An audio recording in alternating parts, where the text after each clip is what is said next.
Selon le South China Morning Post, 70% des rivières et des lacs chinois sont pollués par les installations industrielles, comme les usines chimiques et textiles. On peut imaginer l'impact pour les Chinois, qui sont passés en quelques années d'un mode de vie traditionnel à un mode de vie industriel effréné. Et comme les aliments font maintenant le tour du monde, cela signifie que nous aussi pouvons être affectés. On parle souvent des produits de Chine, par exemple les jouets, qui sont parfois toxiques et à éviter. Mais cet avertissement vaut aussi pour ce que nous mettons dans notre assiette. En effet, en plus de la pollution qui dépasse largement les prévisions, l'utilisation des pesticides en Chine est beaucoup moins contrôlée qu'ici. Voici 5 aliments de Chine à ne pas acheter. Le tilapia. Une grande partie de la production de ce poisson provient de la Chine. Arrivé assez récemment dans nos marchés, ce poisson est très apprécié pour sa chair ferme, son goût peu prononcé et son absence d'arête. Mais attention, il faut également se pencher sur la manière dont le poisson est élevé. En effet, les piscicultures chinoises sont malheureusement peu reluisantes, élevant les poissons dans des bassins beaucoup trop petits. Dans des eaux fétides et sans hygiène, et en y ajoutant des produits chimiques puissants comme des antibiotiques, des hormones de croissance et des insecticides. On dit même qu'il est strictement interdit aux enfants chinois de s'approcher de ces bassins. Inquiétant. Le riz. La Chine a récemment vécu un énorme scandale concernant son riz, lorsque des tests ont révélé que sa teneur en cadmium, un métal lourd toxique, était beaucoup trop élevée. Le cadmium est associé à une myriade de problèmes de santé, incluant des cancers, des malformations osseuses, de l'insuffisance rénale, etc.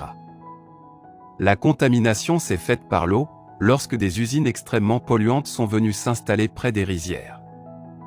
Cela dit, on peut se rassurer un peu, la grande majorité du riz que l'on consomme ici provient des États-Unis. Le riz chinois est en fait surtout destiné au marché local.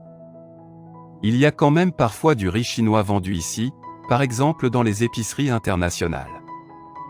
Il faut vérifier la provenance et s'abstenir dans le doute, même s'il s'agit à prime abord d'une bonne affaire, un bas prix ne vaut pas la peine si c'est pour nous empoisonner. Le jus de pomme. Comme le Québec est un grand producteur de pommes, le jus que nous retrouvons ici est le plus souvent local. Mais la Chine exporte quand même beaucoup de produits transformés de la pomme, en particulier du jus. On retrouve souvent ce jus, tel quel ou sous forme de mélange, dans les produits bon marché. Son goût est souvent un peu acide et peu fruité, parce qu'il provient de loin et que les fruits là-bas ne sont pas de grande qualité. La pomme est, année après année lors des tests, le fruit qui demande le plus de pesticides pour sa culture. La quantité de pesticides utilisés est beaucoup plus élevée que ce qui est autorisé ici. Les champignons. Les champignons chinois, le plus souvent vendus ici en conserve, environ un tiers de ces conserves proviendraient de la Chine. Ou encore séchés, sont aussi à proscrire à cause de l'utilisation massive de pesticides.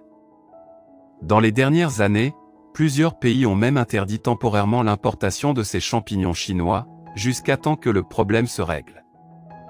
On pointe particulièrement du doigt la tétramétrine, un insecticide utilisé pour lutter contre la prolifération d'insectes nuisibles comme les coquerelles. Ce pesticide cancérigène cause aussi plusieurs problèmes de santé, comme des spasmes musculaires ou des difficultés respiratoires. L'ail. C'est peut-être l'aliment le plus problématique, car de nos jours, l'ail que nous retrouvons dans les épiceries provient presque toujours de la Chine. Peut-être vous souvenez-vous comme moi des petits paquets de 2 bulbes d'ail qui venaient dans une boîte de carton orange et verte. Cet ail des États-Unis a pratiquement disparu maintenant. En plus d'être produit avec de grandes quantités de pesticides, l'ail chinois a le désavantage de mettre évidemment plus de temps à arriver ici. Ce qui veut dire qu'il est souvent beaucoup moins frais, déjà germé, et moins digeste. Que peut-on faire? Vérifier la provenance et rechercher l'ail local, par exemple dans les marchés publics. Par contre, ce dernier n'est pas disponible toute l'année. Il ne faut pas non plus hésiter à demander de l'ail qui ne provient pas de la Chine lorsqu'on fait l'épicerie. Les supermarchés souhaitent après tout répondre à la demande des consommateurs. Si nous sommes plusieurs à exiger des alternatives, celles-ci pourraient être disponibles beaucoup plus rapidement que l'on pense.